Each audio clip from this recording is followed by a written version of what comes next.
وہ یہ 4 تصویریں شیئر کی اور انہوں نے یہ بتایا کہ یہ وہی ہائپرسونک بیلسٹک میزائل ہے اور بیلسٹک میزائل آف ٹائپ ہے حاتم 2 اس کا نام ہے، حاتم 2 جیسی یہ ہے، حاتم 2 میزائل نام یاد رکھیے گا۔ اسی سے MSC ساراوی پر جو اسرائیلی جہاز تھا اس پر حملہ کیا گیا ہے۔ لیکن یمن کے ہاؤتھیز نے صرف اس پر حملہ نہیں کیا، اب اس کے بعد یہ ان کی تو روز کی عادت بن گئی، پتہ نہیں یہ لال ساگر میں پورا ٹریڈ ٹھپ کر کے مانیں گے، کیونکہ دنیا بھر کے ٹریڈ کو نقصان تو ہو رہا ہے۔ بس ان کی ڈیمانڈ یہ ہے کہ غزہ میں جنگ روک دے اسرائیل تو ہم بھی لال ساگر میں حملے روک دیں گے۔ اب یہ پھر رات پرکٹ ہو گئے اور پھر انہوں نے بتایا 27 کی رات ہم تک خبر آئی، کیونکہ ہمارے ان کے بیچ آئی تھنک 2.5 گھنٹے کا فاصلہ ہے، غالباً 2.5 گھنٹے کا ہے۔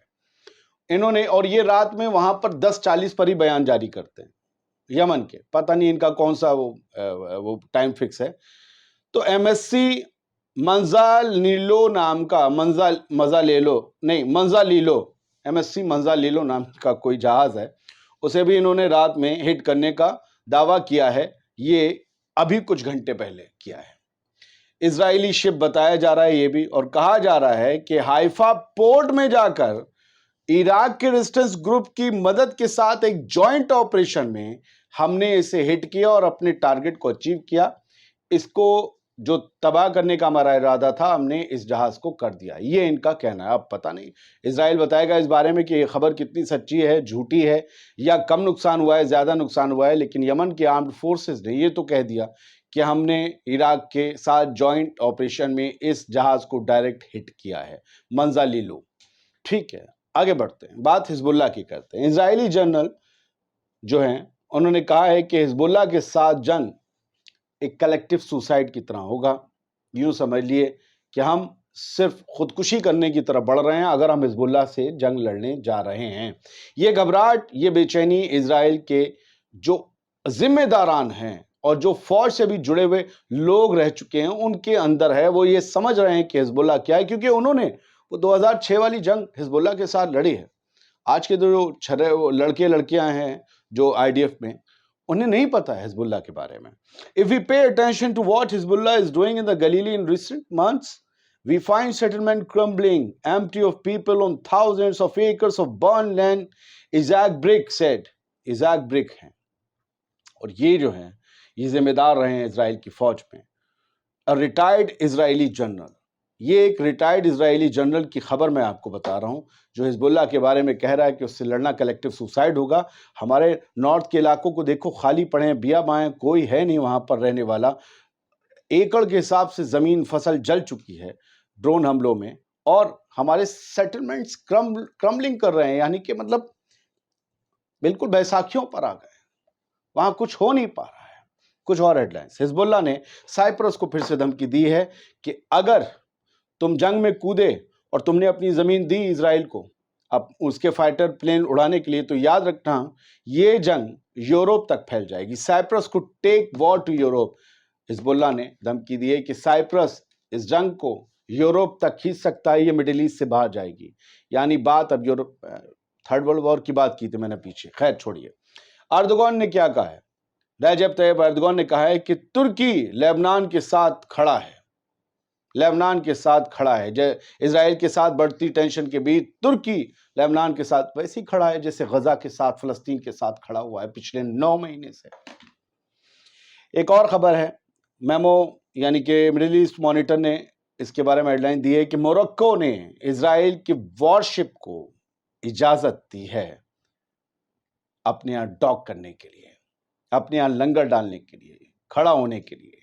موروکو ایک مسلم کنٹری ہے، اکثریت مسلموں کی ہے، اس نے اپنے یہاں اسرائیل کے جنگی جہاز کو ڈاک کرنے کی اجازت دی ہے، کیونکہ اس سے پہلے اسپین اسرائیل کے وارشپ کو، اسی وارشپ کو اپنے یہاں ڈاک ہونے سے منع کر چکا تھا۔ ایک اسپین، ایک غیر مسلم ملک، اس نے اجازت دینے سے منع کر دیا، لیکن ایک مسلم ملک موروکو، مسلم آبادی، اکثریت آبادی والا، میجورٹی والا، اس نے اپنی یہاں اجازت دے دی۔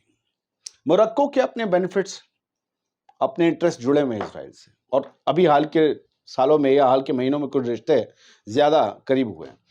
آخری ہیڈ لائن، on Gaza pier US troops confront waves, destruction and aid blockage.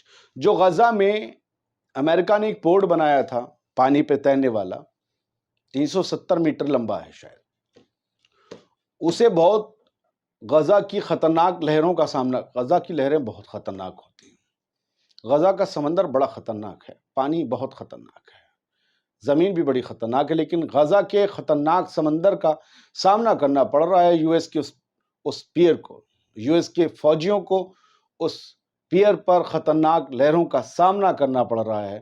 وہاں بار بار وہ پیئر ٹوٹ جاتا ہے، اب تو اسے سمیٹنے کے لیے بھی بات ہو رہی ہے یا سمٹ چکا ہے کچھ، لیکن اس سے جو ایڈ آئی ہے بتا رہے ہیں کہ 6,000 کے قریب پیلٹ جو ہیں بڑے بڑے جس میں سامان، راشن، دوائیاں آئی ہیں، وہ سب پڑے ہوئے ہیں اسی کوسٹ پر جہاں پیئر ہے، اندر چلے گئے ہیں، ساحل پہ ہیں، لیکن غزہ میں نہیں بھیجے جا رہے ہیں کیونکہ سیکیورٹی کی گارنٹی نہیں مل رہی ہے کہ لوگوں کے پاس جو یہ لوگ لے کر جائیں گے ایڈ ورکرز وہ سیکیور رہیں گے، ان کی جان اسرائیل نہیں لے گا۔